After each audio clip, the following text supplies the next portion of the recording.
So doesn't happen here at all. My dad got a scooter dealership when I was really young.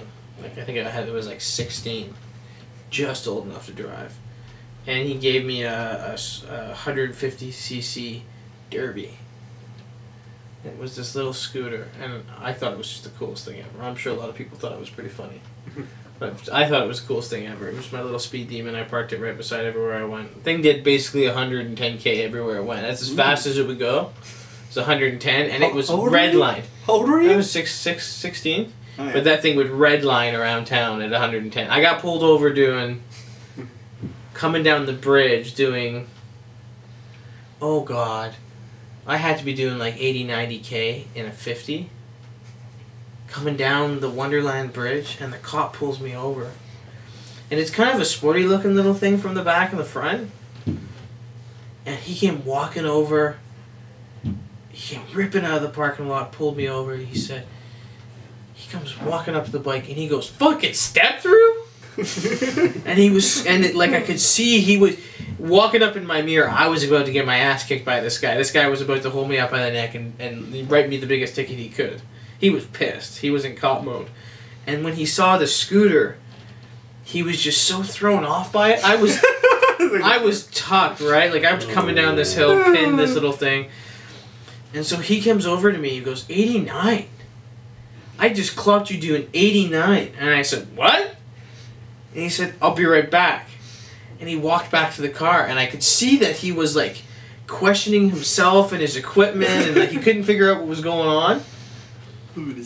So he walks back to his car, and he sat down for like 2 minutes, and he just stared at his gun.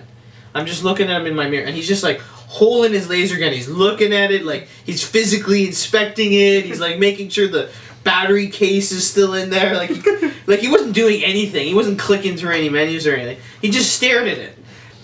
And he came back out, and I knew I had him, right, because he was so confused. He came back out, and he says, so I've got you going 89. I laughed at him, and I said, hey, Matt, if you can get this thing doing 89, you can have it. And I threw the keys at him. Like, to catch them. Like, go for a ride, man, you know? And it hits he had a big bulletproof chest on with like all sorts of pouches and shit. And it like bounced off, like plinkoed down his fucking bulletproof vest into the ground. He kind of looked at it all disgusted, like, oh, yuck, and touched it. Like, oh my god. Dirty scooter. And I'm like, dude, if you can get that thing doing more than 65 with all that gear on, you can write me any ticket you want. And he looks at me sideways, and he goes and he sits back in his car and he stares at his gun for another 5 minutes. He stared at it. He just looks, he kept turning it and like looking at the top of it, the bottom of it. And he finally came out and he said, just have a nice day, man. Have a nice day. And he as I was walking away, he was like shaking his head like he couldn't figure out what happened. And to this day, I'm sure he's still confused about it. But I was probably doing 100. He probably just hit me at one spot there. I was probably doing 100 coming down that bridge. And a 50. Things you do when you're 16. So I thought that was pretty cool. So I started standing up on the seat while it was moving. And of course, I never had a problem doing it. I stood on the seat a lot of times. The trick with the scooters is you can't put them in neutral. And so the engine brake, I guess you could call it, is really inconsistent. It's just one big power band, so it's like zzz. Like it brings you almost to a stop once it gets low.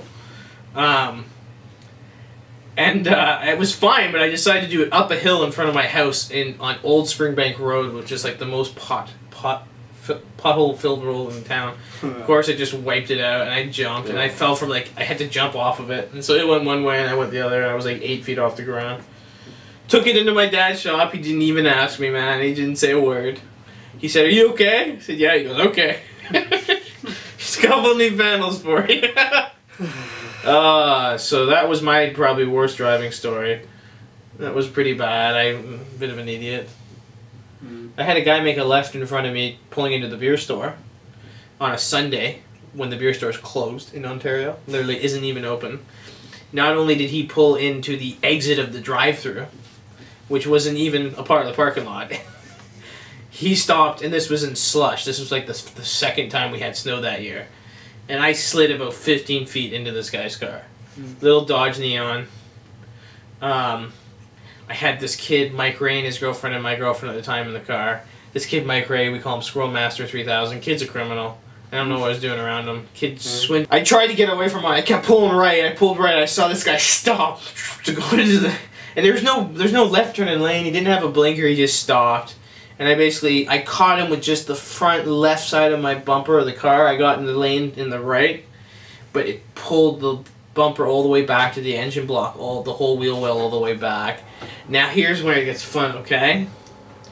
So this guy gets out of the car and he goes, "Man, I can't be driving." I'm like, "What?" He goes, "I need you to do something for me." And he like gets on the phone. He calls someone else, and the lady comes. This like big chick comes over and she comes walking out of the neighborhood. Like, I'm sure he could have walked to the beer store. Like, he wasn't far. He obviously took this chick's car or whatever it was. He didn't have a license. And when the cop got there, he kept trying to convince me they were trying to pay me to be like, "It wasn't me driving, man. Say it was her. Say it was her." Whatever. And I'm like, dude, like, I don't know what the fuck you're going on about. It was you driving. You stopped in front of me in trying to pull into an exit of a building that was closed for a drive-through on a Sunday in the snow without a blinker. I don't know what she has to do with anything. I'm like, I don't know who you are. And so he like walks off, and the cop gets there, and she walks up to the cop, and he's like, "So what's going on here?" And I'm like, and she's like, "I hit him." And I'm like, I don't know who this bitch is. See that dude standing over there in front of the fucking Timmy's? Yeah, that dude, that's the guy who just drove this car into me. Guy's a dick. And I think he's on drugs. You better go get him. And she just walked away, and the cop was just like, "Oh my god, it's gonna be one of these days, eh?"